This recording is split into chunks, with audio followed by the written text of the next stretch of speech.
Emiliano Cortés nunca fue un hombre de presencia. Nacido en los callejones polvorientos y olvidados de Ciudad Juárez en los años 90, su vida fue una larga lección sobre la invisibilidad. Su condición de enanismo lo convirtió en un blanco andante, un depósito para la crueldad casual de un mundo que mide el valor de un hombre en centímetros. Sin embargo, mientras los demás veían solo su estatura, Emiliano desarrolló una visión aguda, una mente que catalogaba cada detalle, cada debilidad, cada mirada de desprecio. Aprendió a moverse por las grietas de la sociedad, un fantasma silencioso que absorbía el mundo sin ser notado. Su trayectoria hasta este punto no fue una de acción, sino de observación forzada, una preparación inconsciente para la guerra que aún no sabía que libraría, donde su mayor desventaja se convertiría en su arma más letal, afilada por el dolor y la humillación de toda una vida. El barrio donde vivía Emiliano era una herida abierta en la frontera de México, un lugar donde la esperanza se secaba bajo el sol implacable más rápido que los charcos de lluvia. Las calles de tierra eran laberintos de desesperación, flanqueadas por casas improvisadas que parecían encogerse bajo el peso de su propia existencia. La policía pasaba por allí con las ventanillas cerradas, ignorando los gritos y los susurros, dejando la ley en manos de hombres como el Sombra. Historias como la de Emiliano nacen y mueren en estos lugares todos los días, invisibles para el resto del mundo. Si esta historia te conmueve, sabe que es un reflejo de muchas otras que se pierden en las sombras. Si llegamos a los 1000 suscriptores, podremos seguir dando voz a estas narrativas silenciadas. Comenta desde dónde estás viendo, para que sepamos hasta dónde ha llegado el eco de Juárez y ayúdanos a honrar estas memorias. El arquitecto de la miseria diaria de Emiliano era Ricardo Morales, conocido en las calles como el Sombra. Él era la personificación de la brutalidad que prosperaba en Mindustent, aquel ambiente. Para el Sombra, Emiliano no era una persona, sino un objeto de diversión, un saco de boxeo para aliviar el aburrimiento entre un crimen y otro. El acoso que infligía era una performance pública, un teatro de poder para su pandilla y para la comunidad aterrorizada. Cada insulto, cada empujón, cada risa cruel le enseñaba a Emiliano una valiosa lección sobre la mecánica de la crueldad. Aprendió que el poder del Sombra no provenía de la fuerza, sino del miedo que inspiraba, y que incluso los depredadores más temidos poseían debilidades que podían ser explotadas por quien tuviera la paciencia y el coraje de observarlas en las sombras. En medio de esta oscuridad, la única luz en la vida de Emiliano era su hermana menor, Ana. Ella era su opuesto en casi todo, vibrante, intrépida y con una fe inquebrantable en la bondad de su hermano. Mientras el mundo lo empequeñecía, Ana lo veía como un gigante, un protector silencioso con el alma más fuerte que ella conocía. Era ella quien enfrentaba a los matones con una furia que desmentía su corta edad, quien limpiaba la sangre de sus rodillas y el polvo de su ropa, prometiendo que un día saldrían de aquel lugar. El amor entre ellos era un santuario, un pequeño pedazo de cielo en medio del infierno. Ana no era solo su familia, era la guardiana de su humanidad, el recordatorio constante de que, detrás de la fachada de víctima, existía un hombre digno de amor y respeto. La supervivencia de Emiliano en el barrio dependía de su capacidad para volverse parte del escenario. Conocía cada callejón, cada tejado, cada pasaje secreto que atravesaba las cuadras. Mapeó la rutina de los criminales y la ausencia de los policías. Su mente se convirtió en un archivo detallado de la vida oculta de aquel lugar. Veía los tratos cerrándose en las esquinas oscuras, los intercambios de paquetes, la manera en que el miedo alteraba la postura de las personas. Esta observación constante, nacida de la necesidad de evitar el dolor, se estaba transformando en una forma de poder. No poseía fuerza física, pero acumulaba conocimiento, un arma invisible que nadie, especialmente el Sombra, podría siquiera imaginar que él estaba forjando en silencio con cada humillación que sufría. La humillación final ocurrió un sábado por la tarde, en el corazón del mercado local. El Sombra y sus hombres rodearon a Emiliano, no para robarle, sino por el puro placer de ejercer su poder. La burla fue fuerte, atrayendo a una multitud de espectadores silenciosos e impotentes. Lo derribaron, patearon sus bolsas de compras y lo bañaron con insultos que cortaban más profundo que cualquier cuchilla. Fue entonces cuando apareció Ana. Con solo 16 años, se arrojó frente a su hermano, con los ojos ardiendo de furia. No gritó, pero su voz, firme y llena de desprecio, cortó el aire, avergonzando a el Sombra frente a sus propios hombres. Por un momento, el depredador retrocedió, no por la amenaza, sino por el impacto de aquella valentía desafiante. Aquel acto de amor y coraje, sin embargo, selló su destino. Esa noche, mientras Ana cuidaba las heridas de su hermano, la atmósfera en su pequeña casa era de una calma tensa. Emiliano estaba sumido en una furia silenciosa, una rabia que no encontraba salida. Ana sostuvo su rostro y le dijo las palabras que se convertirían en su brújula y su maldición. «Eres más grande que todos ellos, Emi. Tu corazón es más grande». Le entregó una pequeña muñeca de trapo que siempre llevaba, un amuleto que ella misma había hecho. «Para protegerte», dijo con una sonrisa triste.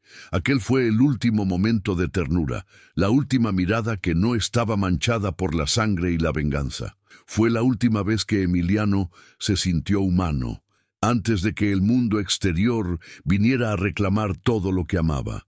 El sol se puso sobre Ciudad Juárez, tiñendo el cielo de naranja y púrpura, colores de un hematoma. Las sombras se estiraron por los callejones como dedos largos y depredadores, y el aire se volvió pesado, cargado con la premonición de la tragedia. Las luces de neón baratas de los comercios comenzaron a parpadear, arrojando un brillo enfermizo sobre las calles. Esa noche, la oscuridad no sería solo la ausencia de luz, sería una presencia. Una entidad hambrienta que estaba a punto de engullir la vida de Emiliano Cortés por completo. El silencio que precedió al grito fue el sonido más fuerte que jamás había oído, el sonido de su mundo rompiéndose para siempre. La noche apenas comenzaba, y con ella el nacimiento de un monstruo forjado por el dolor más profundo que un alma puede soportar. La represalia del Sombra no tardó en llegar. No fue una confrontación directa, sino un acto de crueldad cobarde, diseñado para reafirmar su dominio a través del terror. Esa misma noche, mientras Ana regresaba de la farmacia con medicamentos para las heridas de Emiliano, la oscuridad del callejón la engulló. Los hombres de El Sombra no dijeron una palabra. La violencia fue súbita, impersonal y devastadora, un mensaje escrito con sangre para que todos en el barrio supieran el precio de la osadía. El sonido de los disparos resonó por las calles de tierra, un sonido tan común que muchos residentes solo se encogieron en sus casas, rezando para que la muerte no estuviera llamando a su puerta. Para Emiliano, sin embargo, aquel sonido fue su alma haciéndose añicos, el presagio de un silencio que duraría para siempre y lo transformaría en algo que ni él mismo reconocería. Emiliano corrió hacia el sonido con el corazón martillando contra sus costillas, una plegaria desesperada en los labios. La encontró caída en el suelo polvoriento, bajo la luz débil y amarillenta de un poste solitario. El mundo a su alrededor se deshizo en un borrón de dolor incomprensible. Se arrodilló a su lado, el cuerpo pequeño y frágil ahora inmóvil. La muñeca de trapo que ella le había dado horas antes estaba caída a su lado, manchada de polvo y de un rojo oscuro. Sostuvo su mano, que ya comenzaba a enfriarse, y un aullido primitivo de pura agonía rasgó su garganta. Un sonido deshumano que contenía todo el dolor de una vida de sufrimiento, ahora cristalizado en un único e insoportable momento de pérdida. En aquel callejón, el Emiliano que existía hasta entonces murió junto a su hermana. La llegada de la policía fue una segunda violación. Dos oficiales con expresiones de aburrimiento e indiferencia trataron la escena del crimen con la eficiencia burocrática de quien lidia con basura. Hicieron preguntas protocolares, con los ojos vacíos de cualquier empatía, mientras sus zapatos sucios pisaban cerca del cuerpo de Ana. «Otro ajuste de cuentas», murmuró uno de ellos al otro, la frase cayendo sobre Emiliano como un puñetazo. No vieron el dolor de un hermano, solo otra estadística para un archivo que sería olvidado en un cajón. La injusticia del sistema, la corrupción que permitía que monstruos como el Sombra actuaran con impunidad, quedó desnuda y cruda ante sus ojos. En 1900, ese momento, entendió que la ley no existía para protegerlo, existía para proteger el statu quo, y la justicia era un lujo que no podía permitirse. El funeral fue un evento sombrío y escaso, realizado bajo el sol castigador de Juárez. Solo algunos vecinos valientes y el padre Mateo asistieron, la mayoría con la mirada baja, con miedo de ser vistos dando el pésame a la familia de una víctima del Sombra. Mientras el padre recitaba las oraciones, las palabras sonaban vacías para Emiliano. Miraba el sencillo ataúd de madera descender a la tierra seca y sentía el odio solidificarse dentro de él, llenando el vacío dejado por el dolor. Ya no era una emoción caliente y ciega, sino algo frío, pesado y preciso. Aquel entierro no fue un adiós, fue una declaración de guerra.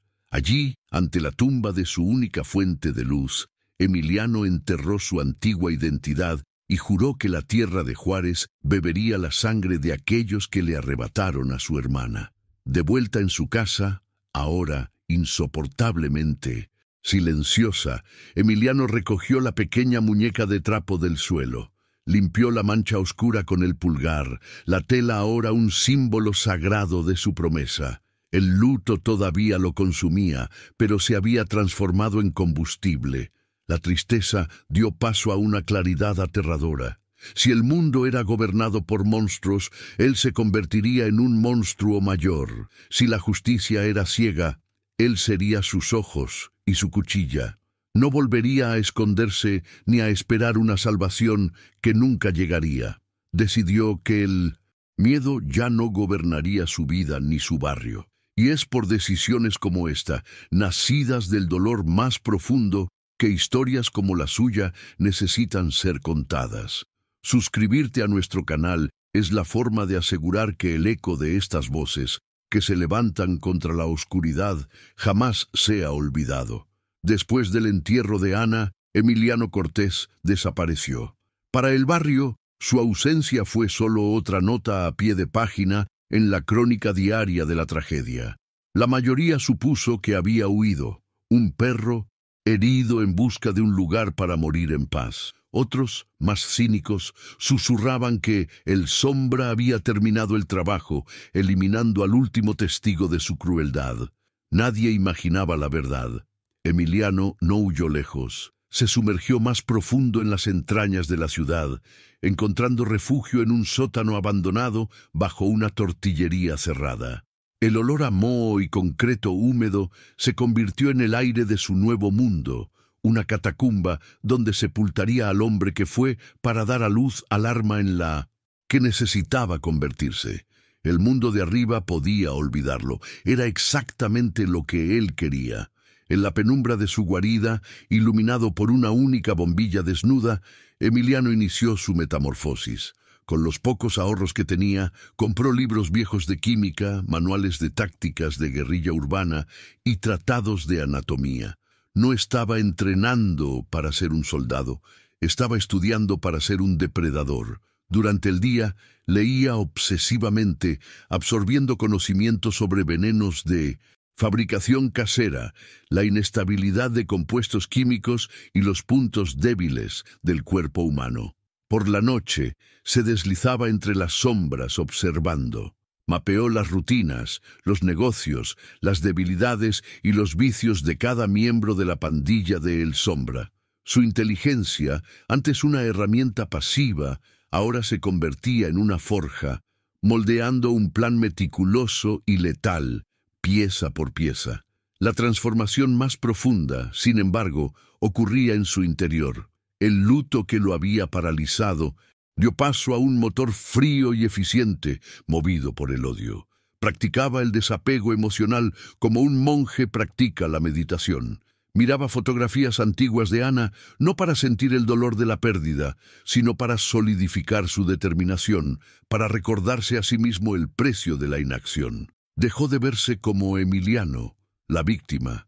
En su reflejo en el cristal roto de una ventana, comenzó a vislumbrar un instrumento de retribución, una sombra con un propósito singular. El dolor todavía estaba allí, un núcleo helado en su pecho, pero ahora servía a un propósito. Era la piedra de afilar en la que afilaba su nueva identidad. Con su plan trazado, comenzó a reunir los materiales. No eran armas de fuego ni cuchillos, sino artículos mundanos que se podían encontrar en cualquier mercado. Fertilizantes, productos de limpieza, cableado eléctrico, tubos de metal. En sus manos, estos objetos banales se convertían en componentes de una muerte silenciosa y anónima. Eligió su primer objetivo con un cuidado quirúrgico. No era uno de los líderes, sino el secuaz más joven, aquel cuyas risas fueron las más fuertes durante la humillación en el mercado. La planificación fue obsesiva. Pasó semanas observando el apartamento del hombre, aprendiendo sus horarios, la ubicación del tanque de gas, las corrientes de aire. No habría margen de error. La primera gota de sangre sería derramada sin que nadie supiera que había sido un asesinato. La primera muerte fue un susurro en el viento. Una pequeña y controlada explosión en medio de la noche atribuida a una fuga de gas. El objetivo de Emiliano murió durmiendo, sin saber nunca que había sido juzgado y condenado. Para Emiliano, el acto fue visceral y aterrador. El sonido de la explosión, incluso a lo lejos, hizo temblar su cuerpo. El olor a gas quemado le provocó náuseas. Pero cuando la noticia se difundió a la mañana siguiente como un trágico accidente, una calma fría se apoderó de él. Lo había logrado. Había dado el primer paso en un camino sin retorno. No hubo satisfacción ni alivio, solo la sombría confirmación de que era capaz de convertirse en lo que necesitaba ser. Uno por uno, iban a pagar. El segundo objetivo fue uno de los vigilantes de El Sombra, un hombre conocido por su adicción al tequila barato. Esta vez, el método de Emiliano fue aún más sutil. Durante una de sus incursiones nocturnas, adulteró una botella que sabía que el hombre bebería, usando una mezcla química que simularía una insuficiencia hepática fulminante. 2 días después, el hombre fue encontrado muerto en su puesto, con la botella vacía a su lado. El médico forense, sobrecargado y apático, declaró la muerte como resultado de envenenamiento por alcohol. Nadie cuestionó. La precisión de Emiliano estaba aumentando, su confianza creciendo. Estaba aprendiendo a bailar con la muerte, a conducirla a donde quería, sin revelar nunca su presencia en el salón. La invisibilidad era, de hecho, su mayor arma. Fue en la tercera muerte que la leyenda comenzó a tomar forma. El objetivo era un teniente de bajo rango, responsable de la extorsión a los comerciantes locales. Fue encontrado en su coche, dentro de su garaje, muerto por envenenamiento por monóxido de carbono, aparentemente un suicidio o un accidente estúpido. La policía apenas investigó, pero en el tablero del coche, perfectamente centrada, había una pequeña muñeca de trapo, idéntica a la que Ana siempre llevaba. Esto no fue un error ni un descuido. Fue una declaración. Fue La primera vez que la sombra de Emiliano se materializó, dejando una marca tangible de su presencia. El mensaje era claro. Estas no eran muertes aleatorias. Había un cazador en las calles de Juárez y apenas estaba comenzando. La aparición de la muñeca envió una ola de inquietud por las filas de la pandilla del Sombra. Lo que antes eran accidentes trágicos, ahora parecían presagios. Las conversaciones en los bares se silenciaban cuando surgía el tema. Supersticiones y miedos antiguos comenzaron a aflorar. Se hablaba de una maldición, del fantasma de una niña asesinada buscando venganza. El Sombra, arrogante y escéptico, se rió de las historias, castigando a cualquiera que mostrara miedo. Sin embargo, incluso él sentía una punzada de incomodidad. La coincidencia era demasiado perturbadora. Alguien o algo estaba desafiando su poder, no con armas y violencia abierta, sino con susurros y símbolos, un tipo de guerra psicológica que no entendía y por lo tanto no sabía cómo combatir. Fue en este escenario de creciente paranoia que la detective Isabela Ríos llegó a la comisaría de Juárez. Transferida desde Monterrey, era una anomalía, honesta, incansable y con una fe obstinada en la justicia. Casos archivados como accidentes fueron arrojados a su escritorio como una forma de mantenerla ocupada y lejos de los verdaderos problemas de corrupción. Pero Ríos veía lo que los otros ignoraban. 3 muertes, todas vinculadas a El Sombra, todas pareciendo demasiado naturales. Comenzó a conectar los puntos, a trazar un patrón que a nadie más le importaba buscar. Su investigación no era sobre encontrar a un criminal, sino sobre desentrañar un misterio, una sombra que se movía por la ciudad, dejando un rastro de cuerpos y muñecas de trapo. Mientras la detective buscaba patrones, la gente del barrio creaba un mito. Las muertes inexplicables de los criminales generaron una leyenda susurrada en los callejones y mercados. Lo llamaban el Duende Vengador. El nombre, una mezcla de folclore y miedo, capturaba la esencia del justiciero. Pequeño, escurridizo, sobrenatural. Para algunos, era un ángel de la muerte enviado para limpiar la ciudad. Para otros, un demonio que traería aún más violencia. Emiliano, escondido en su sótano, escuchaba los rumores y entendía el poder que estaba creando. Ya no era solo un hombre en busca de venganza, era un símbolo, un catalizador del miedo y la esperanza reprimida de toda una comunidad. Pero con cada vida que quitaba, un pedazo de su propia alma se corroía. El rostro de Ana lo atormentaba en sus sueños, ya no con la sonrisa que amaba, sino con una mirada triste y cuestionadora. La venganza no le estaba trayendo paz, solo un vacío helado. Se veía a sí mismo repitiendo las tácticas de sus opresores, el uso del miedo, la violencia calculada. La línea entre justicia y venganza se estaba volviendo peligrosamente borrosa, y se preguntaba si, al cazar al monstruo, solo estaba creando uno nuevo, aún más aterrador, dentro de sí mismo.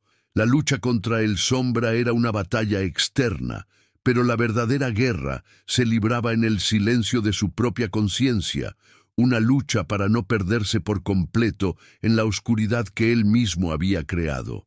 Buscando golpear a El Sombra de una forma más profunda, Emiliano cambió de táctica. Su próximo objetivo no sería un hombre, sino el flujo de dinero del cártel. Descubrió la ubicación de un almacén donde un gran cargamento de drogas estaba siendo preparado para cruzar la frontera. Usando sus conocimientos químicos, no planeó un robo, sino un acto de sabotaje. Durante la noche se infiltró en el lugar y contaminó la carga con un compuesto que la volvería inútil y rastreable. La operación fue un éxito. La pérdida financiera fue masiva, pero el verdadero golpe fue a la reputación de El Sombra. Pareció débil, vulnerable. La sombra que lo cazaba ahora no solo mataba, sino que también pensaba y creaba estrategias. El padre Mateo, Desde su vieja iglesia sentía el cambio en la atmósfera del barrio. En confesión, escuchaba los miedos de los secuaces y las plegarias esperanzadas de los oprimidos. Todos hablaban del duende. El padre conocía a Emiliano desde niño, conocía su dolor y su inteligencia. Ató los cabos y su corazón se llenó de una profunda tristeza. Comenzó a usar sus sermones para hablar del perdón y del peligro de la venganza, con la esperanza de que su voz alcanzara al niño perdido que conocía. Dejaba la puerta de la iglesia abierta hasta tarde en la noche, una oferta silenciosa de santuario, rezando para que Emiliano buscara la salvación antes de que fuera demasiado tarde para su alma. Una noche, Emiliano respondió al llamado silencioso. Entró en el confesionario, su pequeña figura oculta en la oscuridad. El padre Mateo, sintiendo su presencia, comenzó a hablar, no como un sacerdote, sino como un viejo amigo. Le imploró a Emiliano que se detuviera, que no dejara que el odio lo consumiera. Del otro lado de la rejilla, la voz de Emiliano sonó ronca y extraña, como si no la hubiera usado en años. No pidió perdón, cuestionó. ¿Dónde estaba Dios cuando mataron a mi hermana, padre? ¿Dónde está la justicia en este mundo que usted defiende? Aquel momento, en ese espacio sagrado, fue el ápice de su soledad y su rebelión. Estaba tomando decisiones que nadie más podría tomar, en un camino que tendría que recorrer solo, y es la soledad de estos momentos decisivos lo que nos obliga a actuar. Si sientes el peso de su viaje, sabe que tu apoyo, al suscribirte, nos ayuda a seguir iluminando estas historias de luchas solitarias. La detective Ríos, mientras tanto, lograba un avance. Investigando la vida de Ana Cortez, descubrió los antiguos informes policiales por acoso, todos mencionando a Emiliano y a Ricardo el Sombra Morales. Encontró una vieja foto de clase. En ella, un niño pequeño de ojos tristes miraba a la cámara, mientras un joven Ricardo sonreía arrogantemente en el fondo. La pieza final del rompecabezas encajó. El justiciero no era un monstruo sobrenatural, era una víctima que todos habían olvidado. La cacería de Ríos cambió de naturaleza. Ya no se trataba solo de arrestar a un asesino, sino de encontrar a un fantasma, un alma rota, antes de que su cruzada de venganza lo destruyera por completo o lo convirtiera en un mártir. Con la presión en aumento, el Sombra se volvió cada vez más errático. La desconfianza se extendió por su organización como un cáncer. Veía traidores en cada sombra, escuchando el nombre del duende en cada susurro. Su brutalidad, antes una herramienta de control, se volvió indiscriminada. Ejecutó a 2 de sus propios hombres basándose en rumores infundados, creyendo que eran informantes. La guerra psicológica de Emiliano estaba funcionando a la perfección. No necesitaba destruir a toda la pandilla, solo necesitaba darle a El Sombra las herramientas para que él mismo la implosionara. El cártel, antes un monolito de poder, se estaba fracturando bajo el peso de su propia paranoia. El peligro para Emiliano también aumentó. Durante una misión de reconocimiento cerca del cuartel general de El Sombra, activó una alarma improvisada. De repente, el callejón oscuro se inundó de luces y hombres armados. El pánico heló su sangre. Por un instante pensó que era el fin. Pero el instinto, afilado por toda una vida escondiéndose, tomó el control. Usó su estatura a su favor, deslizándose dentro de un conducto de alcantarillado demasiado estrecho para cualquiera de sus perseguidores. Mientras escuchaba los gritos frustrados arriba, se dio cuenta de lo cerca que había estado de la muerte. La experiencia no lo asustó, lo enfocó. El tiempo se estaba agotando. Necesitaba acelerar su juego final. La detective Ríos, siguiendo su intuición, visitó la casa abandonada de los Cortés. El lugar estaba cubierto de polvo, un mausoleo de una vida interrumpida. En la pequeña habitación de Emiliano encontró dibujos, libros y un antiguo diario. Las páginas revelaban a un niño sensible e inteligente, que soñaba con ser arquitecto y que amaba a su hermana más que a nada. Vio la humanidad detrás del mito del duende. Eso solidificó su determinación. Tenía que encontrarlo, no solo para aplicar la ley, sino para intentar ofrecer una alternativa al ciclo de violencia que lo estaba consumiendo. Dejó su tarjeta de visita encima del diario, una pequeña y quizás fútil esperanza de que él pudiera regresar y ver que a alguien le importaba. El siguiente paso de Emiliano fue el más audaz. Hasta el momento, decidió aislar a El Sombra, eliminando a su mano derecha un hombre llamado Héctor, el cerebro táctico de la operación. No usaría veneno ni accidentes. Necesitaba enviar un mensaje inequívoco. Usando información que había recopilado, falsificó una nota, haciendo parecer que Héctor estaba planeando una traición. Atrapó a Héctor en un almacén abandonado, con la promesa de una reunión con un comprador rival.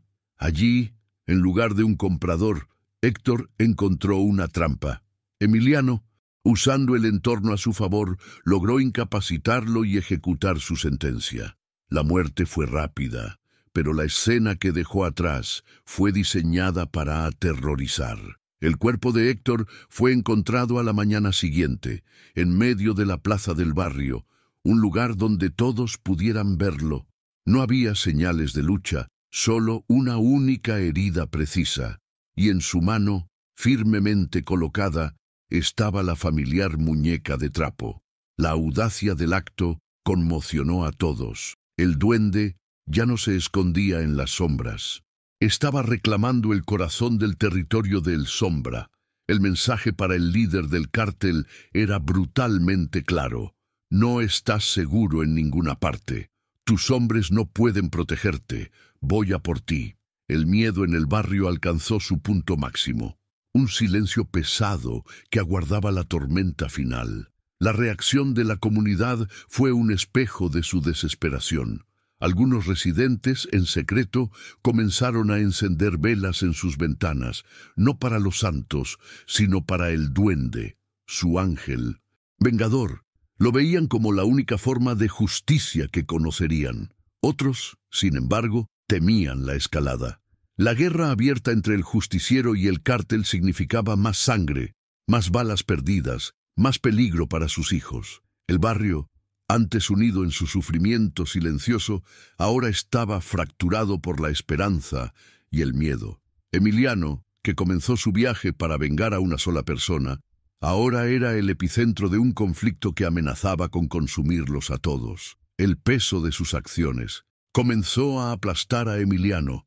Las noches eran las peores. Ya no soñaba con Ana. En cambio, veía los rostros de los hombres que había matado, sus ojos vacíos mirándolo en la oscuridad de su sótano. La línea que había trazado en la arena entre él y ellos estaba desapareciendo. La venganza, que imaginaba que le traería una sensación de cierre, solo lo había dejado más vacío, más aislado. El recuerdo de la sonrisa de su hermana, la razón de todo aquello, se estaba volviendo difícil de recordar con claridad, eclipsado por las imágenes de sus propias atrocidades. Estaba ganando la guerra, pero se estaba perdiendo a sí mismo en el proceso. La detective Ríos sentía la presión de todos lados. Sus superiores querían que cerrara el caso, arrestando a cualquiera para calmar la situación. Los residentes no confiaban en ella, y sabía que estaba en una carrera contra el tiempo. Analizando la psicología de Emiliano, la simbología de la muñeca y la ubicación de las muertes, comenzó a anticipar su próximo movimiento. Él estaba en un ciclo, y todos los ciclos eventualmente regresan a su punto de origen. Se dio cuenta de que el enfrentamiento final no ocurriría en un escondite del cártel o en una calle al azar. Tendría que ser en un lugar de profundo significado personal. Tendría que ser en el callejón donde todo comenzó, con la organización de El Sombra en ruinas y su líder aislado por la paranoia. Emiliano preparó el escenario para el acto final. Sabía que la arrogancia de Ricardo Era su mayor debilidad. Envió un mensaje anónimo, un desafío directo. El mensaje contenía detalles que solo alguien presente en la noche de la muerte de Ana podría saber, y prometía una confrontación final, cara a cara, con el fantasma que lo atormentaba. El lugar del encuentro, el mismo callejón donde le arrebataron la vida a Ana, era un cebo, y Emiliano sabía que el Sombra, desesperado por restaurar su honor y eliminar esa amenaza, lo mordería. La trampa estaba lista. La noche de la venganza finalmente había llegado. El Sombra llegó al callejón como un rey, inspeccionando su dominio. La arrogancia era su armadura. Dejó a sus hombres en la entrada, ordenando que nadie lo siguiera. Quería el placer de aplastar a ese fantasma con sus propias manos. Se adentró en el estrecho pasaje, el aire frío y estancado envolviéndolo como un sudario. El silencio era profundo, roto solo por el sonido de sus propios pasos sobre la grava. Las paredes de ladrillo, cubiertas de grafitis descoloridos, parecían cerrarse sobre él. Por primera vez en años, el Sombra sintió un escalofrío de incertidumbre, una sensación primal de que estaba entrando en la guarida de algo mucho más antiguo y paciente que él. Sacó su arma, el clic metálico sonando profanamente alto en aquel silencio sepulcral. En el momento en que alcanzó el centro del callejón, el mundo explotó. Una detonación ensordecedora en la entrada selló el pasaje con una avalancha de escombros y metal retorcido, atrapándolo. Simultáneamente, las pocas luces que iluminaban el lugar parpadearon y murieron, sumergiéndolo en una oscuridad casi absoluta. El pánico comenzó a burbujear en su pecho. Estaba ciego, acorralado. Entonces, una única luz se encendió al final del callejón. Un foco débil que iluminaba un pequeño altar improvisado en el suelo, exactamente en el lugar donde Ana había caído. El resto del callejón permaneció en tinieblas impenetrables. La cacería había terminado. La trampa se había cerrado. El depredador, por primera vez en su vida, se había convertido en la presa. ¿No me recuerdas, verdad, Ricardo? La voz resonó desde las sombras, tranquila y desprovista de emoción. No era la voz de un fantasma, sino de un hombre, Emiliano. La comprensión golpeó a Ricardo como un golpe físico, más fuerte que cualquier explosión. Ese nombre, el nombre del enano que atormentó toda su vida. La imagen del niño indefenso colisionó violentamente con la realidad del cazador metódico que lo había desmantelado. Era imposible. La humillación de esa revelación fue abrumadora. Su furia se mezcló con un terror genuino. El monstruo que lo atormentaba no era un demonio ni un espíritu vengativo. Era el resultado de su propia crueldad, que había regresado para cobrar la deuda en su totalidad. La batalla que siguió no fue de fuerza, sino de sombras y sonido. La voz de Emiliano lo asaltaba desde todas las direcciones, un juez invisible enumerando sus pecados. Narró cada extorsión, cada vida destruida, culminando en los detalles de la noche en que Ana fue asesinada. Ella no era nadie para ti, siseó la voz, pero era mi mundo entero. El Sombra, enloquecido por el miedo y la rabia, comenzó a disparar al azar en la oscuridad, los destellos de su arma revelando solo paredes de ladrillo y basura. Cada bala perdida era un grito de impotencia. Emiliano, moviéndose con una agilidad nacida del conocimiento íntimo de cada centímetro de aquel callejón, permaneció intacto, un espectro orquestando el colapso psicológico de su enemigo. Aprovechando la furia ciega de Ricardo, Emiliano inició su ataque físico. No fue una confrontación directa, sino una serie de ataques y retiradas. Cables tensados en la oscuridad lo hicieron tropezar. Objetos pesados, previamente posicionados en los alféizares de los edificios, cayeron cerca de él, desorientándolo. Una pequeña carga de pimienta explotó cerca de su rostro, cegándolo temporalmente. Eran las tácticas de un guerrillero, las mismas tácticas de humillación que Ricardo había usado contra él durante años, ahora de vueltas con precisión letal. Herido, tosiendo y tropezando en la oscuridad, el Sombra fue sistemáticamente quebrado, su cuerpo siendo castigado mientras su mente ya estaba en ruinas. La fuerza bruta que siempre había sido su mayor ventaja era inútil allí. Finalmente, desarmado y sangrando por varios cortes, Ricardo se derrumbó. Emiliano emergió de la oscuridad, su pequeña figura pareciendo gigantesca en la tensa atmósfera. Se paró sobre el hombre que había destruido su vida. El odio en su pecho era un horno, clamando por un último acto de violencia. Levantó un trozo de varilla puntiaguda, el arma perfecta para un fin brutal y merecido. Sus ojos se encontraron, y en el rostro de Ricardo no vio a un monstruo, sino a un hombre patético, derrotado y aterrorizado. Y en ese momento, la imagen de Ana vino a su mente, no la imagen de su cuerpo sin vida, sino de su sonrisa. Matarlo así lo haría igual a él. Su transformación exigía más que una simple venganza. Con un grito que era más de dolor que de rabia, Emiliano arrojó la varilla a un lado. El sonido del metal golpeando el suelo fue el sonido de su elección. Mientras las sirenas de la policía, atraídas por la explosión, se acercaban, ejecutó su acto final. Arrastró a Ricardo al círculo de luz del foco. Junto al cuerpo derrotado del Sombra, colocó el arma que mató a Héctor y una grabadora que reproducía la confesión balbuceante de Ricardo durante el enfrentamiento. En el momento en que la detective Ríos y sus oficiales irrumpieron en el callejón, encontraron a su objetivo perfectamente preparado para la justicia. Emiliano, con su trabajo concluido, ya había desaparecido, fundiéndose de nuevo en las sombras de las que había emergido. Un fantasma que eligió la ley en lugar de la sangre. La captura de Ricardo, el Sombra Morales, envió ondas de choque por toda Ciudad Juárez. La policía, liderada por la detective Ríos, desmanteló el resto de la organización, ahora sin su cabeza, y sumida en el caos.